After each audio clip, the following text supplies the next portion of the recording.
আমি কখনই ভাবিনি যে আমি আমার মা হেনাকে আমার নিজের স্ত্রী হিসেবে পাব। যেদিন মা আমায় অনুভব করল যে আমি বাড়ির কর্তা। আমার নাম রাজু।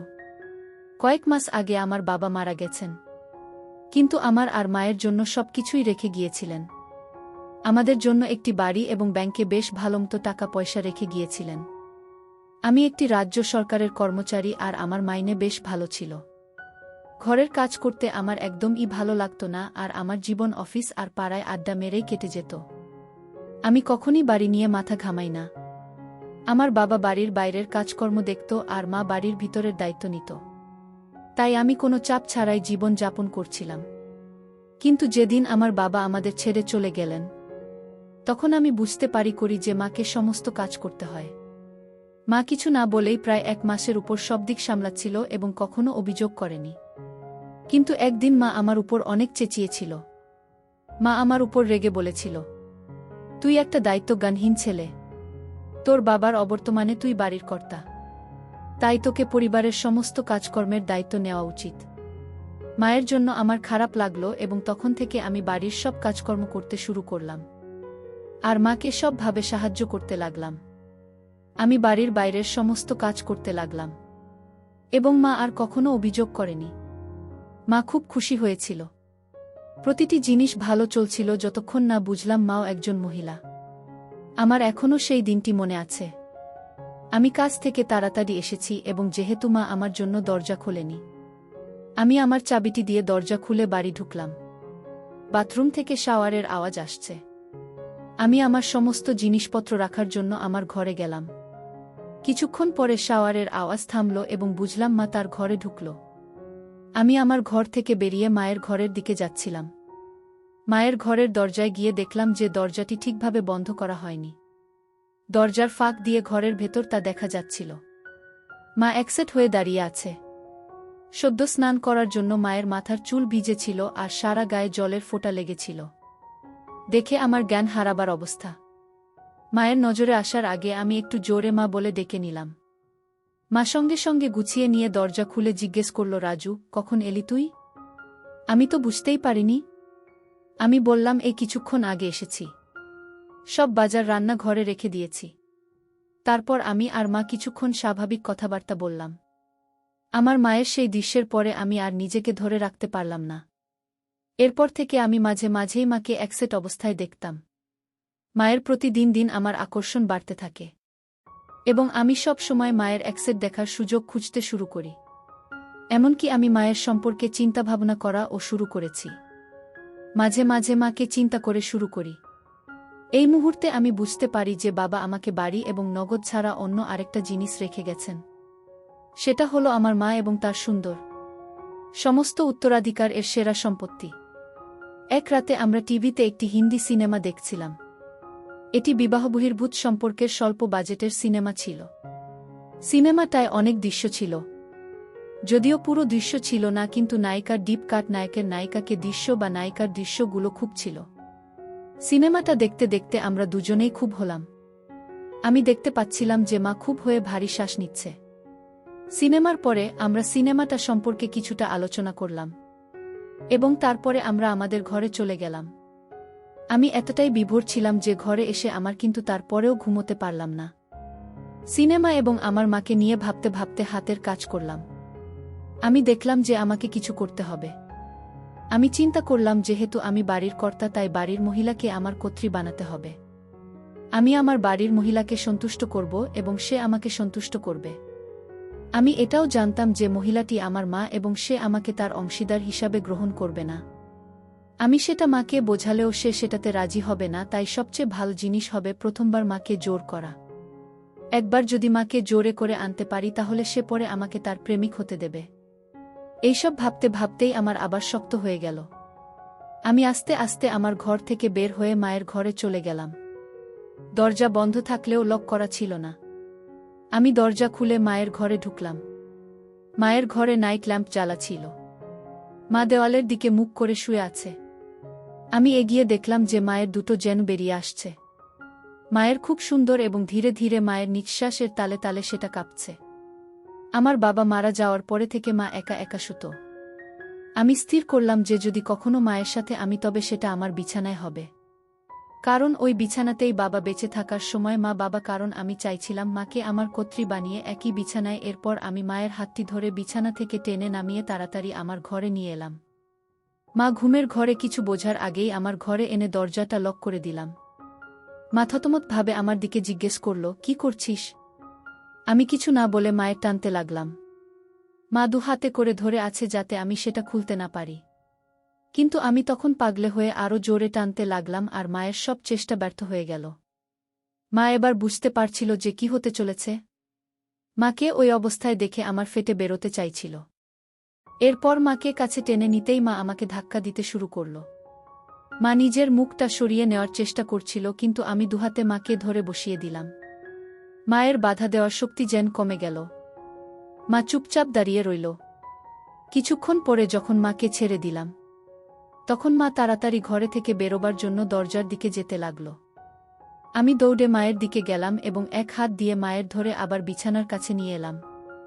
মা অবশেষে জিজ্ঞেস করল, কেন তুই আমার সাথে এরকম করছিস? আমি বললাম, কারণ তুমি আমায় বলেছিলে যে আমি বাড়ির কর্তা, তাই আমি তোমায় আমার কর্ত্রী বানাতে চাই। মা বলল, কিন্তু আমি তোর মা, মায়ের সাথে এসব হয় না। এই বলে কাঁদতে শুরু করল। তুমি মায়ের সাথে সাথে একজন মহিলাও, তাই না? এই বলে মায়ের জবাবের অপেক্ষা না আবার বললাম, মা তুমি আমায় আর বাধা দিও না, আমার জন্য প্রস্তুত হও।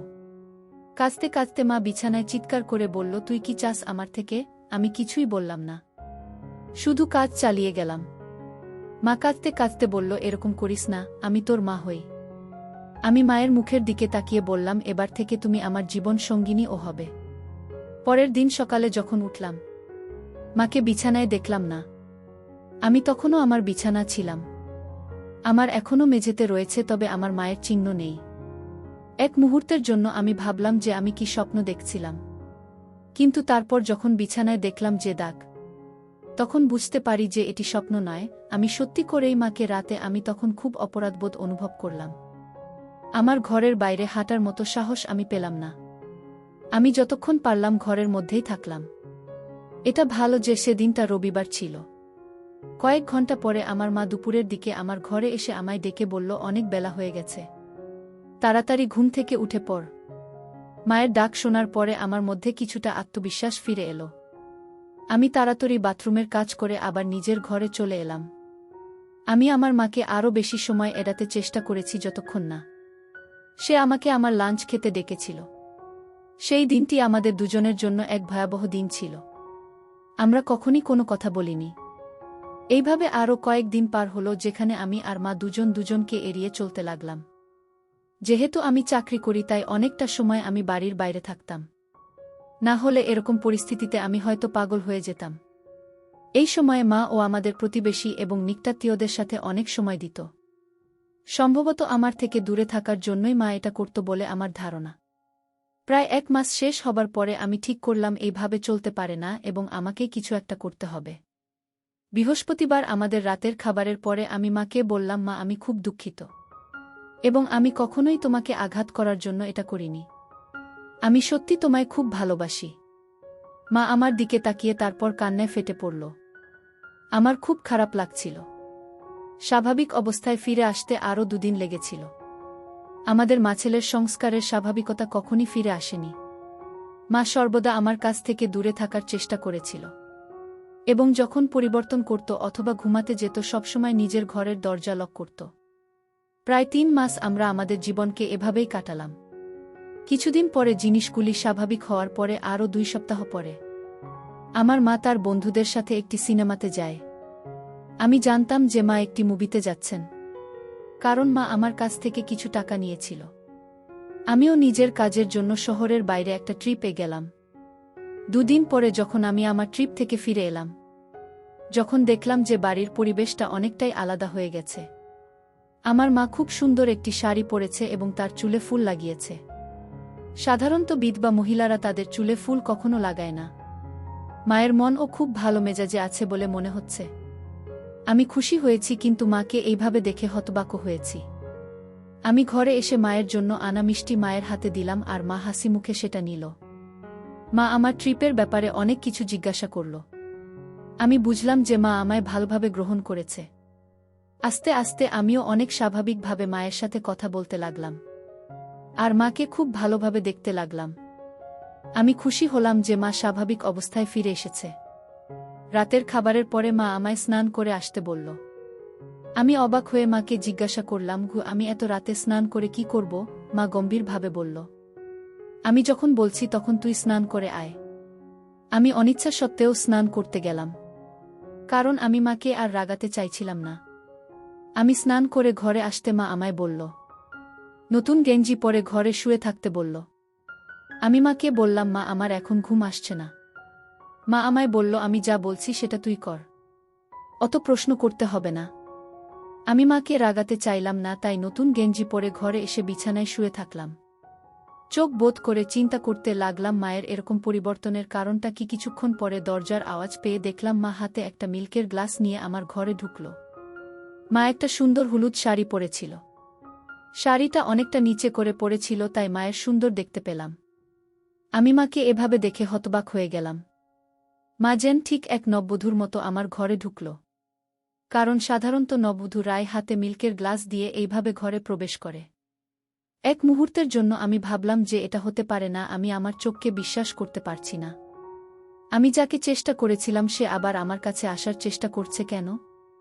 মা ঘরে ঢোকার সাথে সাথে ঘরের দরজাটি বন্ধ করে আমার কাছে এসে গ্লাসটা হাতে দিল। আমি গ্লাসটা নিয়ে খেয়ে নিলাম। গ্লাসটা টেবিলে রেখে মা আমার কাছে এসে দাঁড়িয়ে মুচকি হেসে বলল, তুমি যদি চাও তাহলে তোমার মা তোমার কর্ত্রী হতে প্রস্তুত। মায়ের কথা শুনে আমি হতবাক হয়ে গেলাম, আর সঙ্গে সঙ্গে আমারটা আরও শক্ত হয়ে গেল। আমি বিশ্বাস করতে পারছি না যে আমার নিজের মা আমাকে তাকে আমন্ত্রণ জানাচ্ছে। আমার এসব চিন্তা করতে কয়েক মিনিট সময় লেগেছে, কারণ আমি দেখতে পেলাম যে আমার মা এখনও আমার উত্তরের জন্য অপেক্ষা করছে। এই মুহূর্তে আমি কি করব বুঝতে পারছি না। আমার মাকে দেখতে ঠিক একজন সদ্য বিবাহিত কনের মতো লাগছে। মা নিজেকে আমার কর্ত্রী হিসাবে গ্রহণ করার জন্য প্রস্তাব দিচ্ছে, এবং আমার শক্ত হচ্ছে। হ্যাঁ হ্যাঁ বলার বাইরে আমি আর কিছুই ভাবতে পারলাম না। এরপর থেকে আমাদের সম্পর্ক স্বামী স্ত্রীর মতো হয়ে গেল। মা আমার ঘরে প্রতি রাতে শুতে আসত। কারো কৌতূহল হতে পারে তাই মায়ের ঘরের বিছানাটাও সাজানো থাকত। দিনের বেলায় যখন কেউ আমাদের চারপাশে থাকে তখন আমরা কেবল মা এবং ছেলে, কিন্তু রাত হলেই আমার স্বামী ও স্ত্রী হয়ে যেতাম। মা স্বামীর কাছ থেকে ফিরে আসার অপেক্ষায় স্ত্রীর মতো পোশাক পরে আমার জন্য অপেক্ষা করত। আমি যখন কাজ থেকে বাড়ি ফিরে আসি তখন আমার মা সুন্দরভাবে সেজেগুজে থাকত। মা আমার কাছে স্ত্রী এবং আমি তার স্বামী ছিলাম। কয়েক মাস পরে ৪৩ বছর বয়সে আমার মা হেনা আবার হল। এবার মায়ের আমার বাচ্চা, তার নিজের ছেলের বাচ্চা। আমি খুশি আমাদের বাচ্চা আর ৬ মাসের মধ্যে পৃথিবীতে ভূমিষ্ঠ হবে। এইভাবেই মা আর ছেলের প্রেমের সম্পর্ক আর সংসার চলতে লাগল। এখন মা আর আমি দুজনেই খুব খুশি। সবাই দোয়া করবেন।